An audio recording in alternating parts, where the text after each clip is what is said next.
like to thank the Last Began Junior School for inviting me to do this lecture today. They've asked me to talk about news in the prevention of food allergy. My name is Shah. I have various roles. I'm the Chief Medical Officer for Reckitt Nutrition. I previously worked at a few hospitals in Great Ormond Street and St Thomas's in allergy. I just wanted to introduce you to the hospital I worked at for many years. This is Great Ormond Children's Hospital. Everyone considers it a bit like a five-star hotel sitting on a beach with wonderful treatments, but it's like any other hospital. There's very complex children with very brilliant doctors working within it.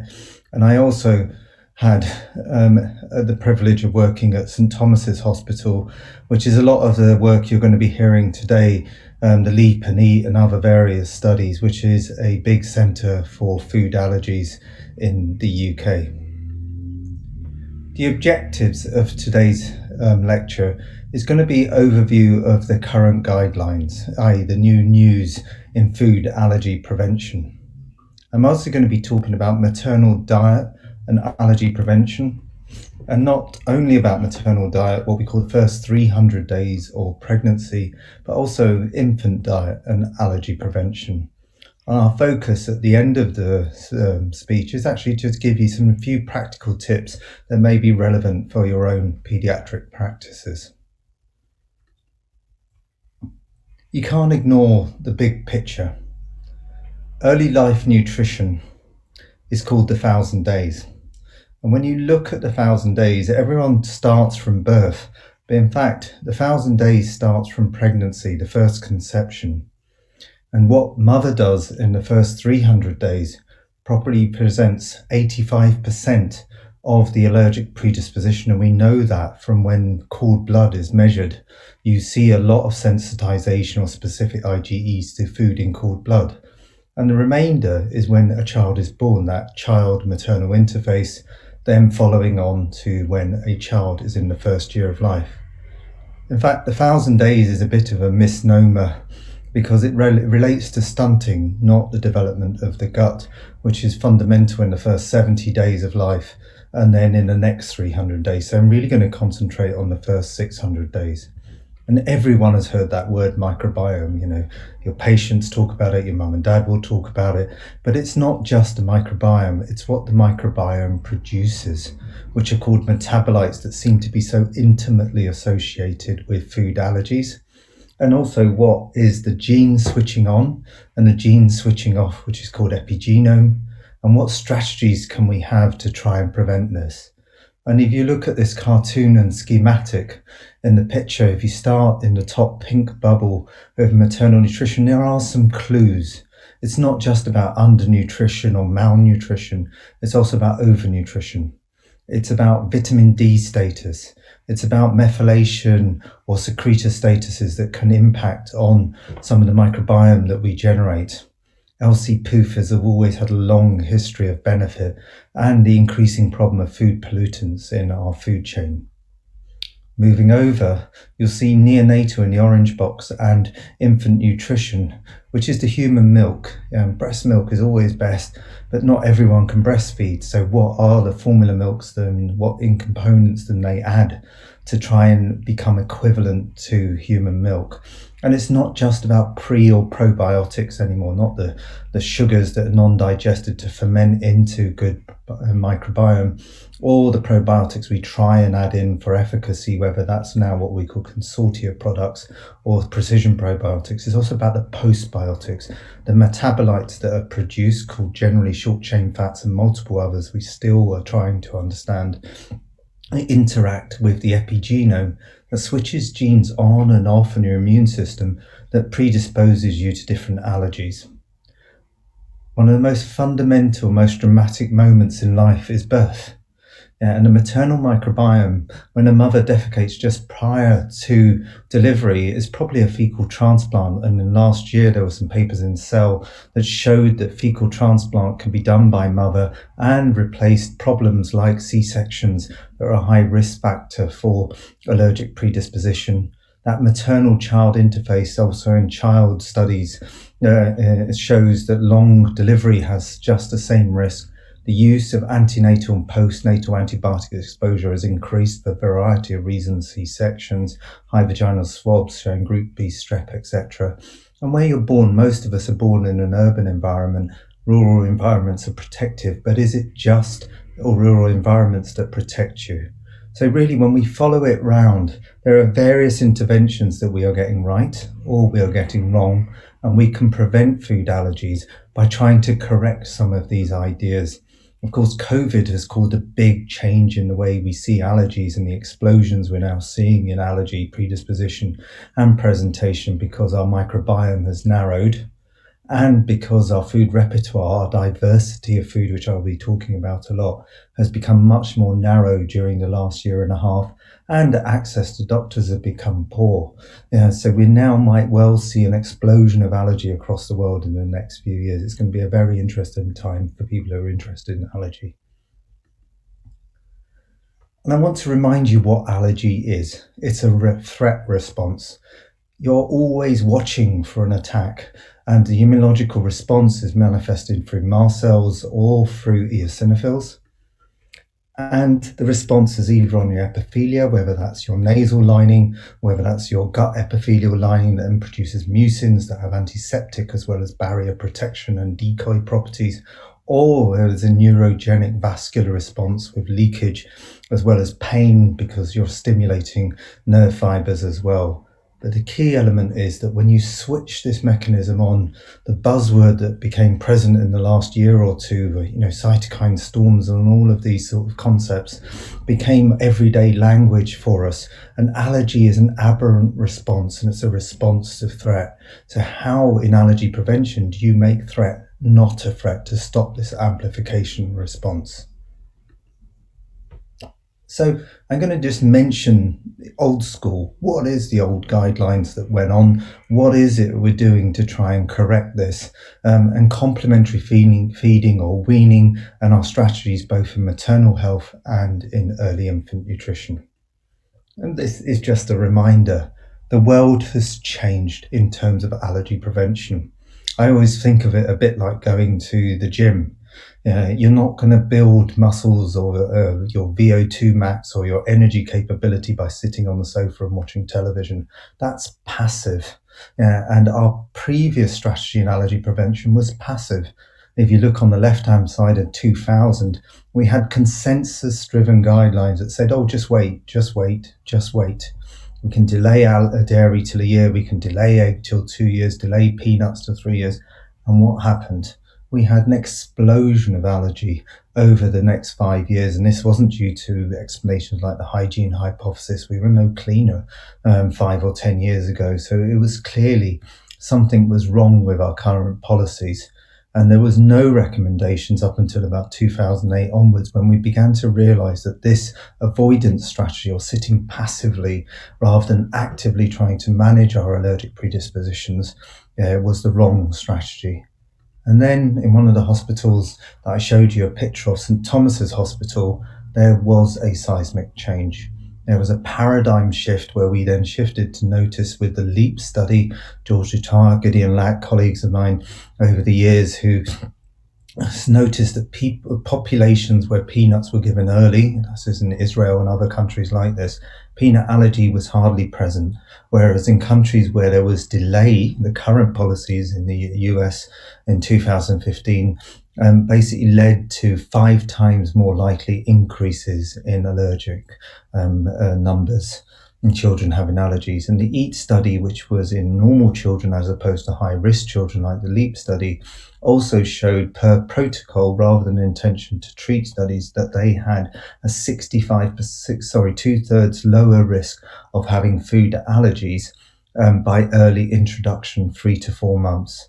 So then this is the seismic moment. The NIH and other European and learned bodies all suddenly said, well, actually, we should be introducing peanut at least, and probably egg as well, into our diets early, not late, to try and reduce peanut allergy worldwide. And that led to the AAP's reversal of guidelines, the NIH adopting policies, that there was strong and growing data over the next 2 years to 2019 that early introduction was the right thing to do.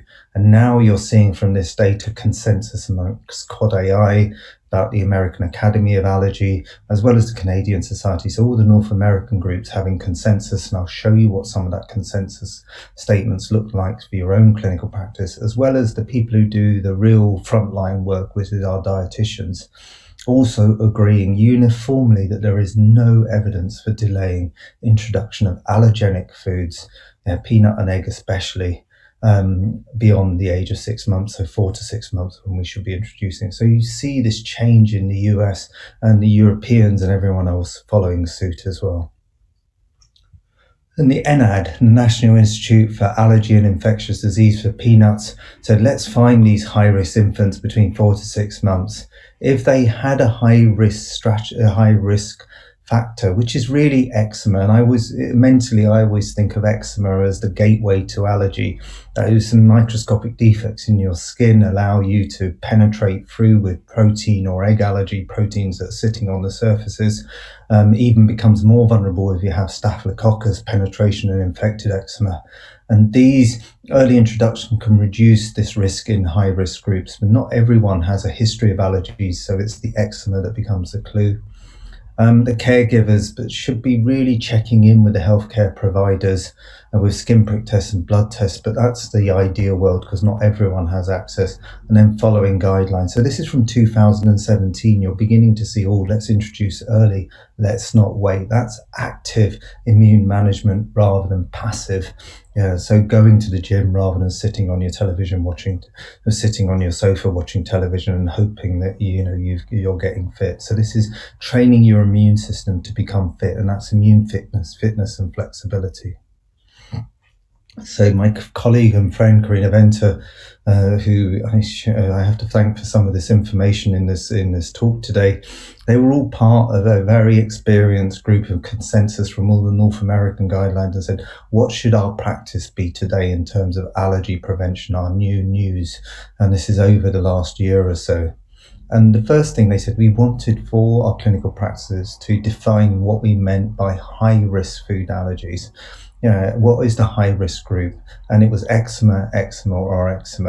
And so when you have eczema, these are the groups that you should be worrying about much more. And I certainly know in my own practice, if I see eczema, I warn the allergy nurse just to call me and make sure that we're reviewing the results and then work in close collaboration with my immediate allergy colleagues, because I often do non-IgE and they are the experts in the IgE world. But there's so much mixed allergy world around that general pediatricians, the gastroenterologists and the allergists all have to work in a collaborative fashion with this. And see. So, and a third of children may have no identifiable family history risk factors or so on. So to remember this can occur in any kind of infant, and the development of eczema is the key part. And when this consensus statement of how do we improve our practices, what is the evidence supporting the time of introduction? So fine, you introduce early, but when is the next question your families and parents will be saying to you? Somewhere between 4 to 6 months was the recommendation. That was universal. And as well as being egg and peanut being the two major antigens you wanted to introduce. But then what's creeping in terms of allergy prevention is this concept of diet diversity. Our high-risk allergenic foods, such as dairy, soya, egg, wheat, tree nuts, sesame, fish, shellfish, we should not have long-term avoidance of these. And you'll see some data about the fact that the amount of diversity you have in 6 months and in 12 months doesn't just build your immune system just for the short-term prevention strategies.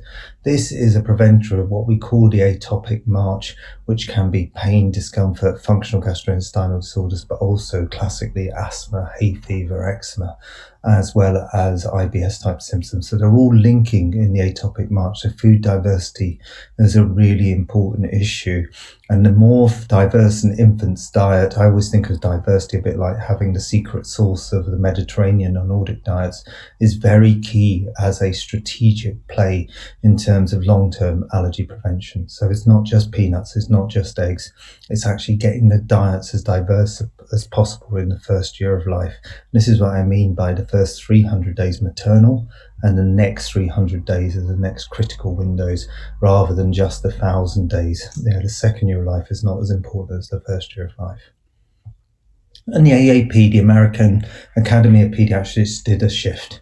They produced the right books for people to read, and and Tanya Altman and groups were showing, this is a really important change in our way of thinking. And actually, if you hear I'm sure in your own clinical practices, this has become really common for parents to recognize, I really need to introduce early, not late, and I really want to have this. But it's not easier said than done sometimes, because, children, certain consistencies can be difficult. And obviously breastfeeding is always recommended first, but there is absolutely no evidence now to wait until children are avoiding antigens. It's all about introducing them early and introducing a diverse portfolio by the time they reach a year.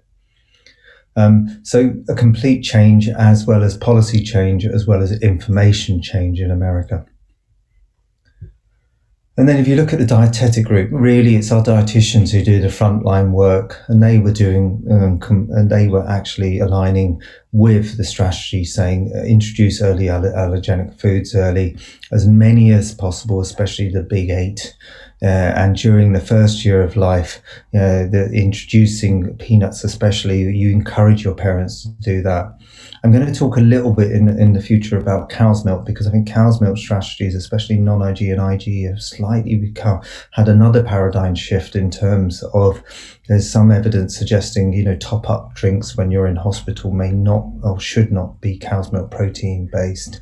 But the one thing that's consistent, as well as early introduction, between 4 to 6 months, especially in your high-risk groups, sometimes guided with a healthcare practitioner, is that diversity, i.e. the numbers of foods, has become a key recommendation. So now we have consensus in the North Americans between the Academy of Pediatrics, our allergy societies, our immunology societies, our gastro societies, but the frontline staff, which is our dietitians. So, and that's data-based, and this is the guidelines they're now driving over the next 5 years or so. But the bit that I really want to talk to you about and excites me the most is what goes on in maternity. The first 300 days of the 1,000-day journey or 600-day journey is what goes on in maternal diet. And maternal diets, and this is where we don't really work with our obstetricians and obstetric nutrients and nutritional specialists. There's not that many. And remember, when a mum is pregnant, she feels nauseated. She eats a narrow repertoire of foods. She may not go outside of the house, so her social or surrounding microbiome may be quite narrow. She may be getting urinary tract infections leading to infections. So all this microbiome shift and metabolome shift is actually putting her at risk of allergy. So we now need to start thinking about, can we tackle this problem in the maternal space? And again, a similar group, Matt, Karina Venter, Roseanne, Liam, all these experts got together in terms of the ARCHI position paper. And I would really encourage you to read this. I think it's a super position paper. And with the position paper, there was evidence of the following that they looked at, which we call diet diversity in maternity. Now, diet diversity can be defined by different numbers of groups. In England, we have this sort of idea 5 a day is good for you, but then because of vegan being considered so healthy here, it's actually, there's data coming through showing 30 different foods in a week is quite important in terms of your diet diversity. And probably I challenge you all to go in your own practices and at home in the next week, just count how many different types of grains and foods that you have, and that will be a definition of diet diversity. There's lots of chatter about what is the quality of our diets, but there's no definitions. And actually the measurement of diet diversity, which in my head is always, the Mediterranean diet or the Nordic diets, these are secret sources that actually really keep people healthy. There are certain diet indexes that can help us measure, but really informally, it's about how diverse and how low processed is my diet that actually can lead to a reduction in allergic risk for me and my children, and especially when mum's pregnant as well.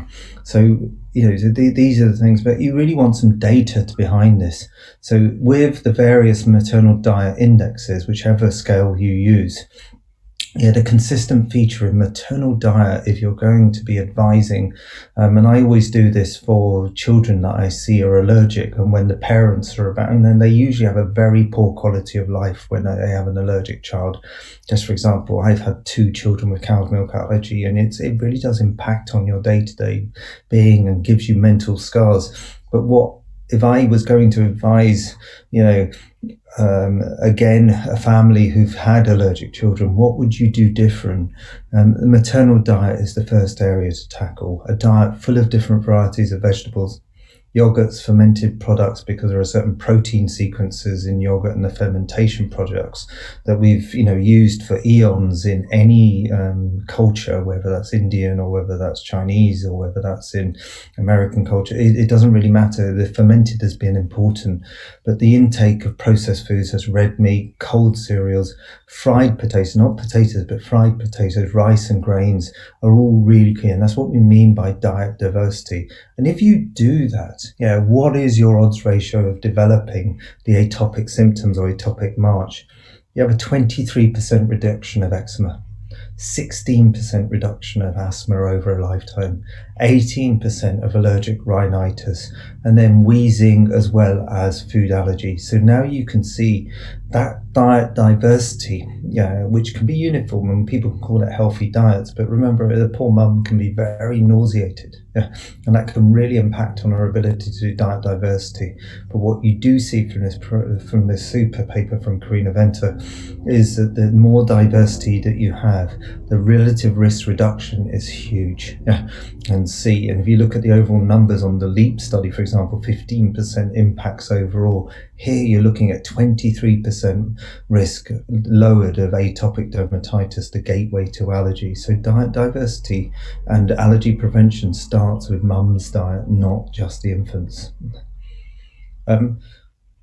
So as well as diet diversity, you could be arguing that I want to prepare my food differently. And the problem with preparation of food differently is the arguments rage, should you just cook food really quickly in a frying pan and just take it out really quickly? Or should you boil it and cook it for later? And this is what we mean by glycation end products or advanced glycanated products or AGEs. And there's been lots of chatter about preparation of food. Does that make something more allergenic or less allergenic? And this concept has been talked about a lot in maternal diet as well. And I'm pleased, the good news is that when you look at the data, there is no data to support that actual source of preparation or AGEs in terms of our clinical outcomes that I just described, whereas diet diversity does show a dramatic difference in many of these atopic conditions. But then if we look at cytokine profiling, if you measured the actual associations of these preparations of foods, there is no inflammatory increase in various mediators in mother's blood to show whether it's pro-inflammatory such as IL-6 or TNF or anti-inflammatory such as IL-10, that these are not inflammatory diets. So the preparation of food seems less important, or not important in fact, as opposed to having diet diversity. So our first prevention strategy or new news is really thinking about diet diversity and mother's diet and getting concentrations on that. And as pediatricians, we only really capture them when a child has had an allergy and you're talking and the parents come back and say, I want to have another child, and what is my risk factors? What can I do to help? And it's clear that certain probiotics in the last trimester help. Diet diversity is the big one. LC-PUFAs, so omega-3s in high dose, probably have a prevention strategy as well. And obviously, C-sections, early antibiotics are all things that may or may not be able to be controlled. And so that's the role of mother in allergy prevention. Now, all of you will know about the infants. This has become big news everywhere. It's common everyday newspaper news, etc. And infant diets are much better known about. So not so much new news, or just where is the news today? Let's see. I just wanted to show you again diet diversity in infants. What the child eats by the age of 1, and how many different foods a child eats. If you ignore the atopic dermatitis block and you just actually literally look at the reduced risk with diet diversity in a child in terms of many years later, in terms of aeroallergens, hay fever, grass and tree pollen allergies, or whether it's food allergies early on in life.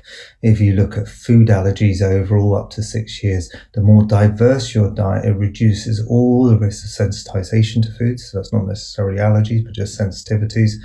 Food allergies themselves, that's the manifestation of allergy rather than just positive skin prick tests or specific IgEs. And then asthma and wheeze, which we know is the atopic march and rhinitis, are all key reduction factors in diet diversity in infants. So we need a mum with a diverse diet and you need an infant with a diverse diet if we're really going to prevent long-term allergic risk. And see, everyone talks about rural environments. They're protective, aren't they? Rural environments, you've heard of Amish communities and all these communities, and see, but there's a confounder here. It's diet diversity. A rural community will also eat an incredibly diverse diet. And if you look at our big hallmarks of atopy, asthma dropping dramatically with increased diet diversity, food allergies dropping over with the increase in food diversity scores that are here at the bottom here, as well as the hallmark of gateway to allergy, atopic dermatitis. So it's not just about rural or urban environments. It's, again, your single biggest protective factor is increased diet diversity, whereas before we used to think it was just related on the Pasteur study just to rural environments. So there's always a second clue coming in from these groups that it's about the diversity that leads to in the right environment to reduce risk reduction of these atopic conditions. And again, concentrating still on food allergens and food diversity over the first 10 years of life, what we've recognized is that the more diversity you have at 3 months, 6 months, 9 months of food allergens. So it's not just about eczema, not just about introducing egg and peanut in the first 6 months. You then have, or the dietitians in partnership with the physicians, have a responsibility to get in as many foods as possible of greater variety as possible by the time the children reach a year. And this is critical. The fruit and veg in your children, who don't eat fruit and veg, are actually at higher risk by not doing this. And one of the most fascinating papers I ever read was Elizabeth Denny Wilson in Australia showed that if a mum during pregnancy doesn't eat many green vegetables, the children are not like to eat green vegetables. So it's actually not the child's fault. It may well be encouraging mum to eat more green vegetables and diversity during pregnancy.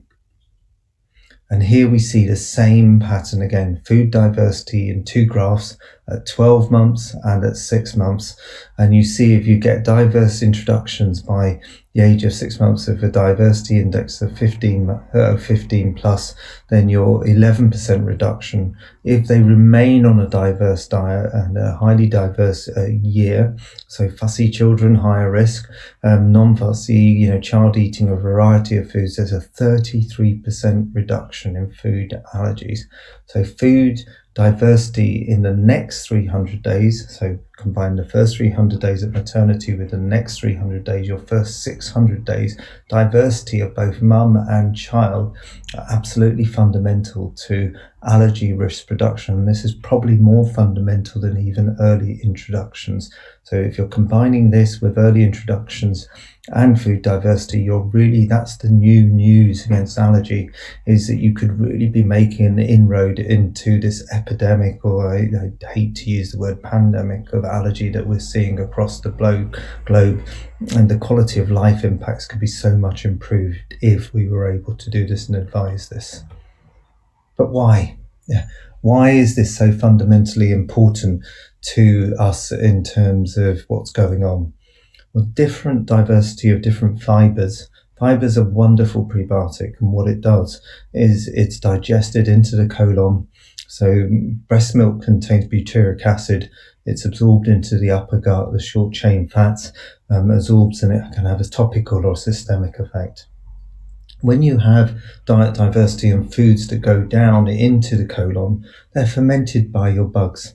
We know that population differs in children who are normal delivery, short delivery, no antibiotics, as opposed to C-section antibiotics and an initial very long delivery or other comorbid conditions for mother.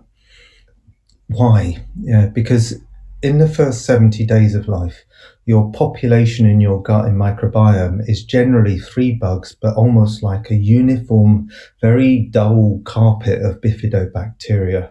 There are some lactobacilli and there are some Bacteroides, but what's absolutely clear is in the first 70 days, you don't want vast diversity.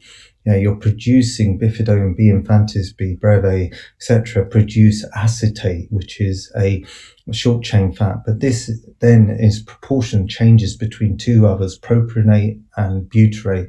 And what's absolutely certain is that these 2 short chain fats reduce long-term atopic marching into hay fever, asthma, eczema, because they have topical effects and systemic effects.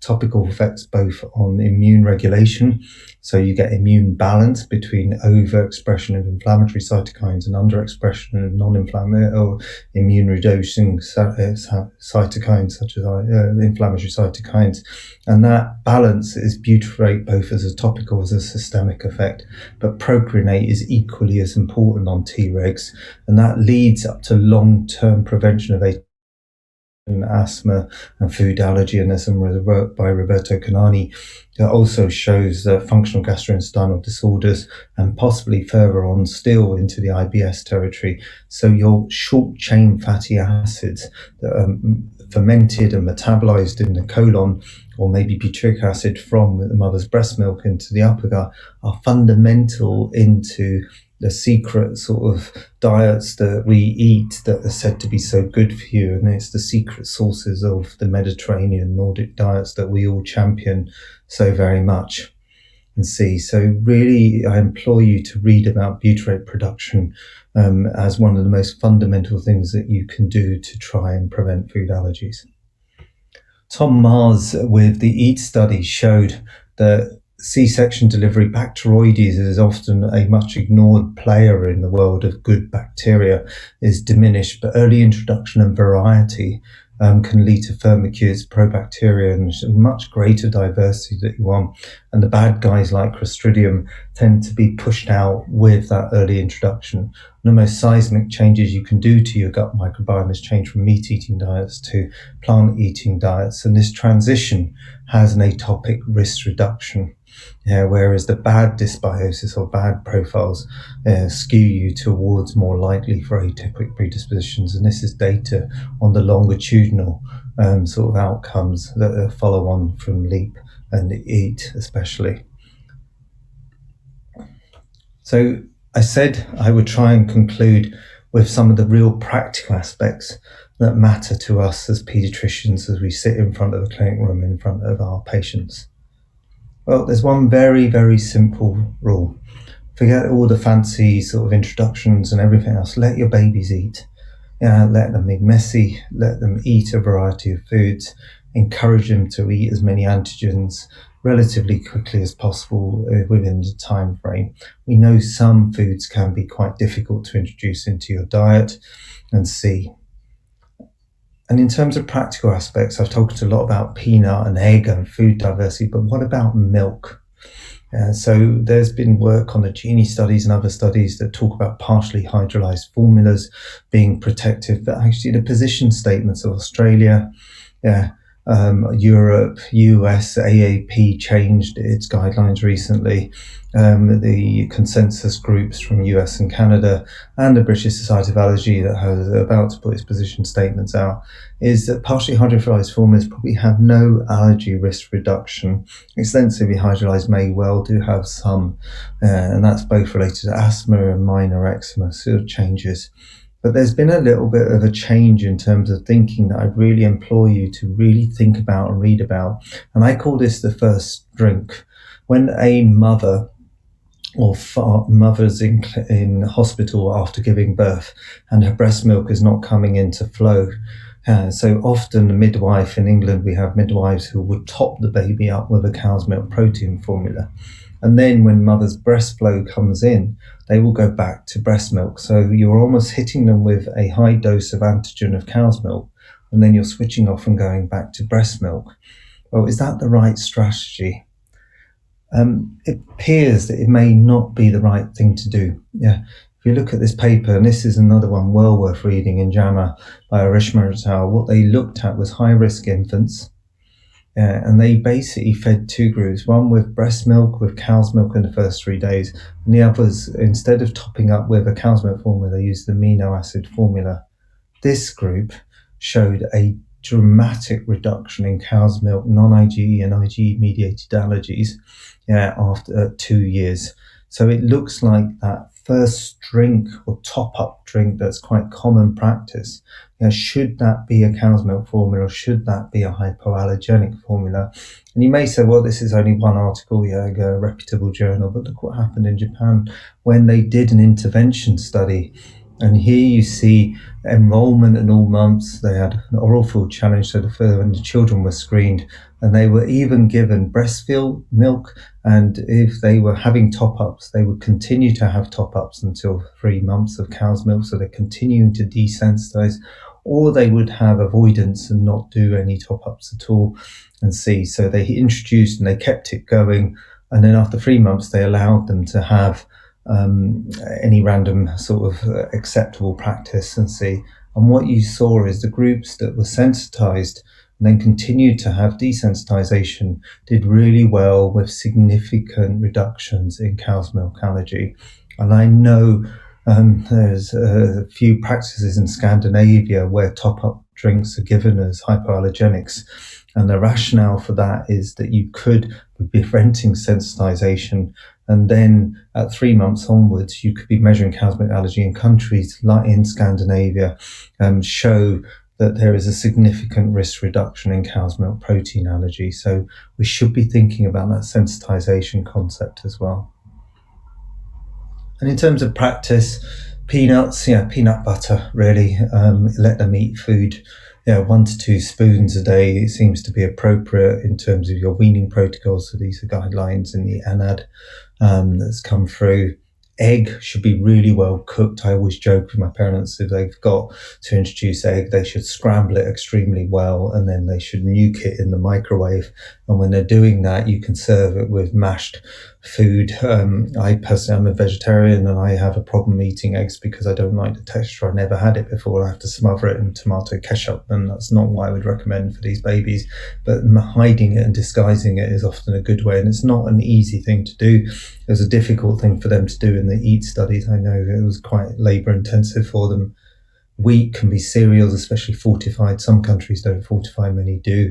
Tahini, sesame, and then making sure that yogurt is introduced. So these are your diversity aspects, and not to delay these unless there's a very good reason to delay them. The other prevention strategy is really finning on a gastro note as a gastroenterologist. So what is the role of our mucins? What is the role of the overall contribution of ingestion of nutrients at different ages is not certain. But what we do know is that myself and Osvaldo Borelli published a paper on looking at weak acid alkaline damage to the esophagus and cow's milk allergy. And we know that some of the lateral intracellular spaces within the esophagus, which is squamous epithelium, may open up, allow antigen to enter. They may be causing something called TSLPs, which is T cell stimulating lymphocyte proliferation, and they bring in a cytokine called IL-5, which brings in eosinophils. So are these all risk factors for developing reflux or eosinophilic esophagitis in later life? So pH, acid, alkali, etc., and modification by use of PPIs may well be predisposing us to increased milk allergy risks. We don't really know the ins and outs of this. Non-IgE mediated allergy remains an enigma in terms of finding a test as well as getting very clear diagnostic criteria. So really, just to conclude here, is it's not just the US that is shifting policy. The world is shifting policy. We have the LEAP study, which identified that early introduction is better than late and delay. the per protocol, not intention to treat, EAT study that showed egg and peanuts would be important. And C, we have evidence from Espigan turning around saying 4 to 6 months is really, really important.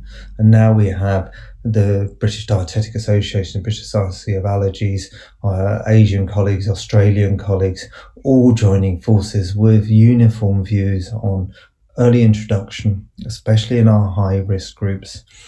Between 4 and 6 months are our major antigens, but we shouldn't just stop then. We should keep the diversity going, and then perhaps in cow's milk, new strategies associated with the need to do first drinks. Is it hypoallergenic like the Japanese and some of the Urishima paper are suggesting, or is it that we should be just keeping cow's milk in and continue desensitizing and then adopting possibly some of the policies some of the Scandinavian countries doing to prevent milk allergies? And milk may have a different strategy, but here you see US, Europe and the uniform sort of policy around the world that early introduction is a good thing. Diet diversity, mum and child, is a really good risk reducer. And C. So in summary, allergy prevention guidelines, you can see, have had a seismic 180-degree shift, and we're no longer passive sitting on our couch, not going to the gym to exercise. We're now active members. We're at the gym every day by piling in our foods, and trying to get the children to get allergy prevention. We're trying to pile in diversity into mum and to the infant. So not only at 4 to 6 months are you trying to get major antigens in, you're trying to guide them through their first year of life, the next, the 300 to 600 day mark. Diet diversity is a big news story, and it's recommended both in mother, but remember, mother has nausea, morning sickness, etc. So it's not an easy thing to do. And the increase of variety is not just for the infant, it's mum and child together. And we shouldn't really medicalize things. We should just allow children to eat food. Happy to share a group of references for you. And I'd like to thank you for the opportunity for talking to you today. And I really hope you enjoy the Lascaux Junior School. I'm so disappointed this couldn't be in person, but I'm very honoured to be speaking to you today. Thank you very much.